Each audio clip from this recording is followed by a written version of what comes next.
বাদ্যশিল্পীসকল সংগীতৰ জগতৰ অক্সিজেন স্বৰূপ।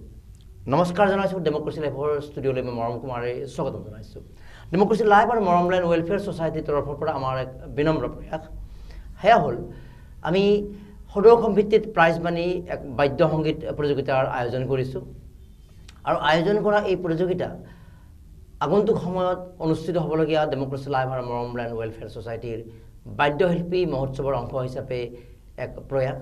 আৰু এই প্ৰয়াসৰ সমান্তৰালভাৱে প্ৰতিযোগিতাৰ সমান্তৰালভাৱে অসমৰ ভিন্ন বাদ্যশিল্পীসকলৰ সৈতেও কিছু বাৰ্তালাপৰ প্ৰয়াস কৰিছোঁ। আৰু আজি তেনেগৰাকী বাদ্যশিল্পী বিশিষ্ট বাদ্যশিল্পী তবলাবাদক মাজত আছে আৰু আপোনাক স্বাগতম জনাইছোঁ। তবলাৰ মাজলৈ প্ৰৱেশটো কেনেকৈ হ'ল, কিমান দূৰলৈকে মনত পৰে? তবলা মই সৰুৰ পৰা তাৰমানে তবলাৰ প্ৰতি বহুত ভাল পাইছিলোঁ। তবলা মানে শুনিও ভাল পাইছিলোঁ। তাৰপিছত মই নিজে বাছি লৈছিলোঁ বোলে মই তবলাই বজাম। কিমান বয়সৰ পৰা মনত পৰে? মই ধৰক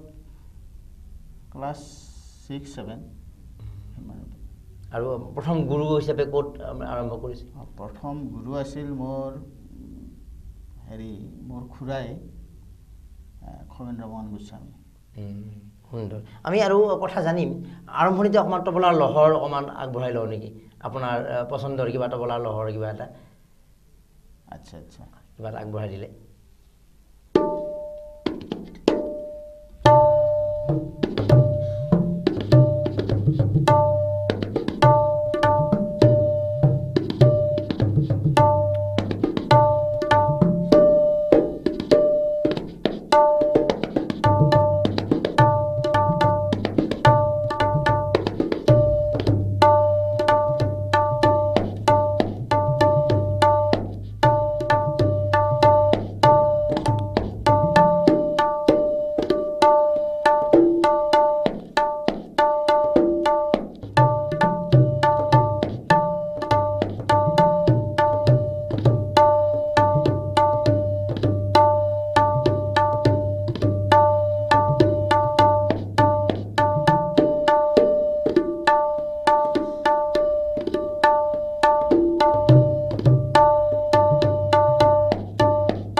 আমাৰ যি বাদ্য সংগীত প্ৰতিযোগিতাৰ আমাৰ অন্যতম প্ৰতিযোগী শুভংকৰ গোস্বামীৰ লগতে আপুনি সহযোগ কৰিছিলে। ইমান সুন্দৰ আপুনি বজাইছে, আমি মানে গ্ৰামাৰটো নাজানো, কিন্তু আমি এটা বেলেগ অনুভৱ কৰিছোঁ। আৰু এইমাত্ৰ যিটো বজালে এইটো তবলাত কি কয়, কিবা তাল বা এইটো তাৰমানে আমাৰ মানে পেচকাৰ বুলি কয়, পেচকাৰ। আৰু যেতিয়া তবলা শিকা হয় সেই তবলা শিকাৰ সময়ত এই বিভিন্ন বিষয়বিলাক শিকিব পাৰি। এতিয়া ভাল তবলাবাদক হ'বলৈ, যিহেতু আপুনি তবলাবাদৰ লগত জড়িত বা আপুনি যিহেতু এতিয়া এটা পৰ্যায়ত আহিছে, তো এই পৰ্যায়ত আহিবলৈ কোনখিনি সাধনা, কোনখিনি এটা অধ্যাৱসায়ৰ প্ৰয়োজন, কিমান অনুশীলনৰ প্ৰয়োজন, আপোনাৰ ব্যক্তিগত যিখিনি অনুভৱ? তবলা ভালকৈ বজাবলৈ হ'লে ভালকৈ সাধনা কৰিব লাগিব। সাধনাটো কেনেকৈ কৰিব লাগিব? সাধনাটো কৰিব লাগিব নে গুৰুৱে কিছুমান বোল শিকায়, সেই শিকাৰ কিছুমান হস্ত সাধন বোল আছে, সেই বোলবিলাক ভালকৈ প্ৰেক্টিছ কৰিব লাগিব। তাৰপিছত মানে পৰ্যায়ক্ৰমে মানে গুৰুৱে মানে বোলবিলাক দি থাকে, আমি সেইমতে প্ৰেক্টিছ কৰি যাই থাকোঁ। আৰু যিমানে প্ৰেক্টিছ কৰিব সিমানে মনত থাকিব। এতিয়া এই প্ৰেক্টিছটো কিমান সময় কৰিব লাগে বা কোন সময়ত কৰিব লাগে? বেচিকেলি প্ৰেক্টিছটোতো সময় বুলি কথা নাই, যেতিয়াই কৰিব পাৰি। কিমান সময় কৰিব লাগে এদিনত? সময় বুলি ক'লেতো ভালকৈ বজাব লাগিলে মিনিমাম 4-5 ঘণ্টা বজাব লাগিব। সুন্দৰ। আৰু আপুনি নিশ্চয় তেনেকৈ কষ্ট কৰিছে? কষ্ট কৰিছে। আৰু এতিয়া তবলাযোৰক আপুনি কেনেকৈ লৈছে? জীৱিকাৰ মাধ্যম বা তবলাযোৰৰ জৰিয়তে কোনখিনি সন্মান বা এজ এ বাদ্যশিল্পী হিচাপে সমাজৰ পৰা কোনখিনি আপোনাৰ ৰেচপেক্ট কেনেকৈ আগবাঢ়িছে? এতিয়া মানে ক'বলৈ গ'লে আমাৰ সন্মানটো ছিংগাৰখিনিক বেছি আগস্থান দিয়ে মানে ছিংগাৰৰ লগততো বজাই থাকোঁ, কিন্তু আমাৰ সেপাৰেটলি আৰু ক্লাছিকেল যিটো সন্মান, ক্লাছিকেলত যিটো সন্মান, সেই সন্মানটো কিন্তু বাকীবিলাকক পোৱা নাযায় কাৰণ আৰ্টিষ্টবিলাকে যে গাব যায় আমি বজাব যাওঁ সিমান এটা মানে আদৰ সন্মান নাপাওঁ মেইন মানে ফ্ৰণ্ট ৰানাৰ হিচাপে তেওঁলোককে ধৰি লয় কিন্তু তাকে কৈছোঁ যে কোনোবা এগৰাকী শিল্পীয়ে কেতিয়াবা বেহুৰাকে গোৱা এলবামো আমি মাৰ্কেটত বহুত দেখিছোঁ কিন্তু সেই বেহুৰাকে গোৱা কণ্ঠশিল্পীগৰাকীৰ লগত যিখিনি মিউজিক পৰিৱেশিত হয় ৰেকৰ্ডিং হয় সেইখিনি পাৰফেক্ট মিউজিক থাকে তাৰমানে এইটোৱে বুজাব পাৰি যে শুদ্ধভাৱে হোৱা মিউজিকৰ লগত কোনোবা বেহুৰাকে গাব পাৰে কিন্তু বেহুৰাকে কিন্তু কেতিয়াবা বজাব নোৱাৰে এটলিষ্ট 95% তাৰ অ'কে হ'ব লাগিব হয়নে কথাটো তাত বেহুৰা বজালেতো আৰু একোৱে নহ'ব তাৰমানে যদি ইমানেই পাৰফেকশ্যন প্ৰয়োজন আৰু সেই পাৰফেকশ্যন আপোনালোকে কৰি আহিছে তেনেহ'লে সংগীতৰ জগতৰ ক্ষেত্ৰখনত বা সংগীতৰ এই যিটো এই ধাৰণাটো আমাৰ আছে তাত আপোনালোকক আমি এটা বিশেষ স্থান দিয়াটো অতি জৰুৰী নিশ্চয় জৰুৰী আৰু সেই জৰুৰীটো এইকাৰণে কাৰণ এটা জটিল বিষয় আপোনালোকে আয়ত্ত কৰিছে আয়ত্ত কৰাৰ কাৰণে কিমানখিনি সাধনাৰ কথা ইতিমধ্যে ক'লে গতিকে সেইকাৰণে আমি ডেম'ক্ৰেচি লাইভ আৰু মৰমলেণ্ড ৱেলফেয়াৰ ছ'চাইটিৰ তৰফৰ এক বিনম্ৰ প্ৰয়াস কৰিছোঁ আমি এদিন ভাবিলোঁ যে কণ্ঠশিল্পীসকলকতো সদায় আমি সন্মান দিওঁ এক ৰাতিৰ ভিতৰত গান বনাব পিছদিনা তেওঁ হিৰ' হৈ যায় কিন্তু বছৰ কাম কৰি থকা তেওঁলোকৰ কাষত এটা সহযোগী শিল্পী হিচাপে বাদ্যশিল্পী হিচাপে আমি এটা ধৰি দিওঁ যিটো আপুনিও ক'লে আমি ব্যক্তিগত বহু জ্যেষ্ঠ শিল্পীৰ পৰা এইটো পাই আহিছোঁ তো আমি এটা আৰু বাদ্যশিল্পী মহোৎসৱ আৰু এই মহোৎসৱত আমাৰ দিনজোৰা বিশেষ কাৰ্যসূচী হ'ব অসমৰ 100 বাদ্যশিল্পীক আমি সম্বৰ্ধনা আৰু বিভিন্ন আলোচনা হ'ব আৰু এই মহোৎসৱৰ অন্তৰ্গত আমি সদৌ সমিতিৰ প্ৰাইজ মানি এক বাদ্য সংগীতৰ প্ৰতিযোগিতা অনুষ্ঠিত কৰিছোঁ যিটো আমাৰ ষ্টুডিঅ'ত ৰেকৰ্ডিং হ'ব আমাৰ কেইবাগৰাকী অভিজ্ঞ বিচাৰকে বিচাৰ কৰিব আৰু মহোৎসৱত তেওঁলোকক আমি এই পুৰস্কাৰসমূহ প্ৰদান কৰিম আৰু লগতে আমাৰ মূল মহোৎসৱৰ দিনা প্ৰকাশ পোৱাকৈ এখন আমি বিশেষ গৱেষণামূলক মুখপত্ৰ আৰু তাত অসমৰ বাদ্যশিল্পৰ ইতিহাস বাদ্যশিল্পী অতীজত কোন আছিল বৰ্তমান কোনখিনি আছে আমি দিবলৈ চেষ্টা কৰিম তো আমাৰ এই প্ৰয়াসক আপুনি কেনেকৈ কৈছে আৰু শুভেচ্ছা হিচাপে কি ক'ব আপুনি এইটো খুব ভাল প্ৰয়াস কৰিছে আপোনালোকৰ এই প্ৰচেষ্টাই বহুত আৰ্টিষ্টক মানে আগুৱাই যোৱাৰ কাৰণে অনুপ্ৰেৰণা যোগাব আৰু আপকামিংসকলেও ছাপ'জ আজি শুভংকৰে বজাইছে বা এনেকুৱা বিভিন্ন শিল্পী আহি আছে তো ইয়াৰ ভিতৰত কোনোবা উইনাৰ হ'ব বা তো তেওঁলোকৰ কাৰণে এখন প্লেটফৰ্ম হ'ব বা নিজক জুখি চোৱাৰ এখন সেইকাৰণে আমি কৈছোঁ যে কণ্ঠশিল্পীসকলৰ প্ৰতিযোগিতা সদায় আমি কৰিয়ে থাকোঁ বা বিভিন্ন হৈয়ে থাকে কিন্তু বাদ্যশিল্পীসকল কিন্তু নহ'লে সংগীতৰ একোৱেই নহ'ব হাওঁফাওঁটো আছে তাত যদি অক্সিজেনৰ আমাৰ প্ৰবাহ নহয় অক্সিজেনৰ প্ৰবাহ নহ'লে আমাৰ মিনিংলেছ যে আপোনালোকৰ অক্সিজেন আমাৰ দৃষ্টিত তো সেইবাবে আমি প্ৰয়াস কৰিছোঁ গতিকে আমি আপোনাকো আৰু গতিকে আপোনাৰ এই তবলা বাদনৰ এই যিটো আপোনাৰ আগবাঢ়ি গৈছে তাত আমাৰ অসমৰ জ্যেষ্ঠ শিল্পী আৰু বাহিৰৰ তেনেকুৱা কাক আপুনি আৰু গুৰুৰ বাহিৰেও এনেকৈ লক্ষ্য কৰি আগবাঢ়ি আহিছে আপুনি যে আমি এনেকৈ হ'ব বিচাৰোঁ বা এনেকুৱা শিকিব লাগে আমাৰ বহুত বুদ্ধিজ্ঞানী মানুহ আছে আৰ্টিষ্ট আছে লেখত ল'বলগীয়া আমাৰ পৱন বৰদলৈ ছাৰ মই তেখেতৰ আদিতে মানে কৰি থাকোঁ মই তেখেতৰ কেনেকৈ বজায় কি বজায় কেনেকৈ হেৰি কৰে সাউণ্ড প্ৰডাকশ্যন কেনেকুৱা চাই থাকোঁ মই বিভিন্ন কৰে আৰু যিহেতু আপুনি বাদ্যশিল্পী হিচাপে বিভিন্ন সময়ত বিভিন্ন বাদ্যযন্ত্ৰী বা শিল্পীৰ লগত সংযোগত আহিছে কোনোবা কণ্ঠশিল্পীৰ লগত যদি পৰিৱেশন কৰিব গৈছে অকল তবলাই নাথাকে তাত গীটাৰ কীবোৰ্ড আদি বহুত থাকে বিভিন্ন থাকে তো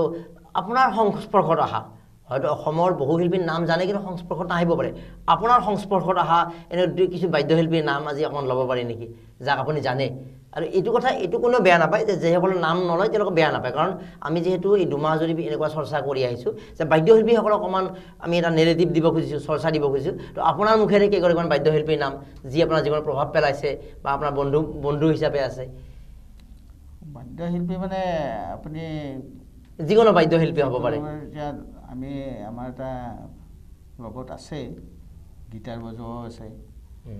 প্লাছ দুই এজনৰ নাম ক'ব দিছোঁ কাৰণ সকলো আপোনাৰ সম্পৰ্কত নাহিব পাৰে দুই এগৰাকীৰ নাম ল'ব পাৰি নেকি আপোনাৰ ধনজিত ওজা আচ্ছা দীপেন্দ্ৰ ডেকা তেওঁ কি বজায় তেওঁ গীটাৰ বজায় আৰু তবলাৰ ক্ষেত্ৰত আপোনাৰ আৰু বন্ধুবৰ্গ নিশ্চয় আছে এনে দুই এগৰাকীৰ নাম বন্ধু আছে মৃণাল বুলি এজন মৃণাল বৰপেটাৰ হয় মৃণাল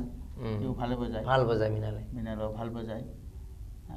এনেকৈ আছে বিভিন্ন আছে নিশ্চিতভাৱে গতিকে এইদৰে আমি আগবাঢ়ি যাব লাগিব আৰু বাদ্যশিল্পীসকলৰ প্ৰতি আমি সেই সন্মান দিব লাগিব কাৰণ আমি ইমান ধুনীয়াকৈ তবলা বজাইছে আমি চাই আনন্দ লৈছোঁ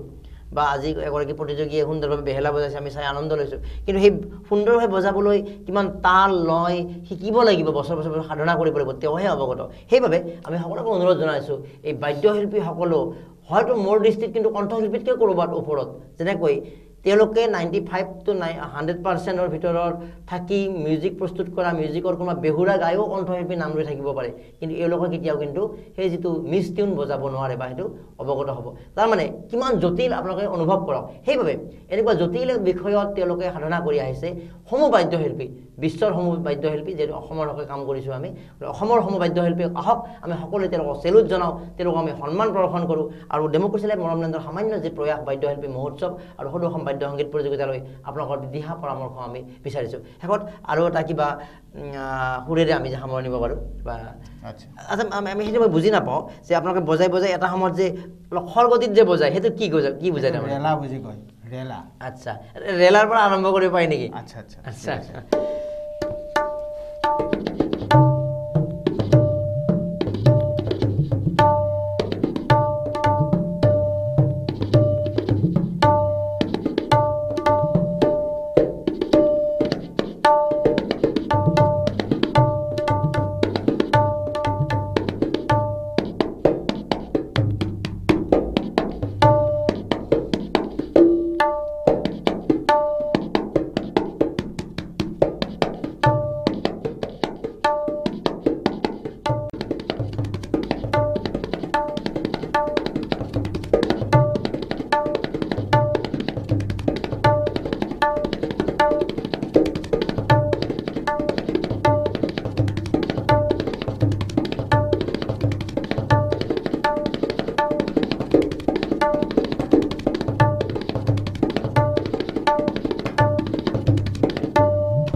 জ্ঞাপন কৰিছোঁ আৰু তেওঁক ধন্যবাদ জনাৰ সমান্তৰালভাৱে তেওঁৰ আজি এই অনুষ্ঠানৰ পৰাই সমূহ বাদ্যশিল্পীলৈ আকৌ এবাৰ আমাৰ সন্মান জানিছোঁ নমন কৰিছোঁ নমস্কাৰ জনাইছোঁ আৰু অসমবাসীক সকলোকে অনুৰোধ জনাইছোঁ এওঁলোকে যিটো সাধনাৰে আগবাঢ়ি গৈ আছে সেই সাধনাৰ বাবে আমাৰ যিটো প্ৰকৃত সন্মান প্ৰকৃত উপলব্ধি আমাৰ হ'ব লাগিব আৰু সেইবাবে আমি সামান্য প্ৰয়াস কৰিছোঁ আপুনিও আমাৰ এই সদৌ সম্প্ৰীতিত প্ৰাইজ মানি আমাৰ বাদ্য সংগীত প্ৰতিযোগিতাত অংশগ্ৰহণ কৰিব পাৰে ডেম'ক্ৰেচি লাইভৰ ষ্টুডিঅ'লৈকে আহিব পাৰে অথবা আপোনাৰ নিজৰ বাসগৃহ বা সুবিধাজনক ঠাইৰ পৰাও আপুনি ভিডিঅ' প্ৰেৰণ কৰিব পাৰে ইয়াৰ বাবে আমাৰ যি নাম্বাৰ পৰিৱেশন হৈ আছে নাম্বাৰ দি থকা এই নাম্বাৰত যোগাযোগ কৰি আগবাঢ়িব পাৰে ধন্যবাদ জ্ঞাপন কৰিছোঁ এইখিনি আমাক সময় দিয়াৰ বাবে আৰু আমাৰ এই বাদ্য সংগীত মহোৎসৱ বাদ্যশিল্পী মহোৎসৱৰ অন্তৰ্গত সদৌ অসম বাদ্য সংগীত প্ৰতিযোগিতাৰ অন্তৰ্গত হিচাপে আমাৰ এই বিশেষ সাক্ষাৎকাৰৰ পৰা মই মৰম কুমাৰে ডেম'ক্ৰেচি লাইভৰ ষ্টুডিঅ'ৰ পৰা বিদায় লৈছোঁ ধন্যবাদ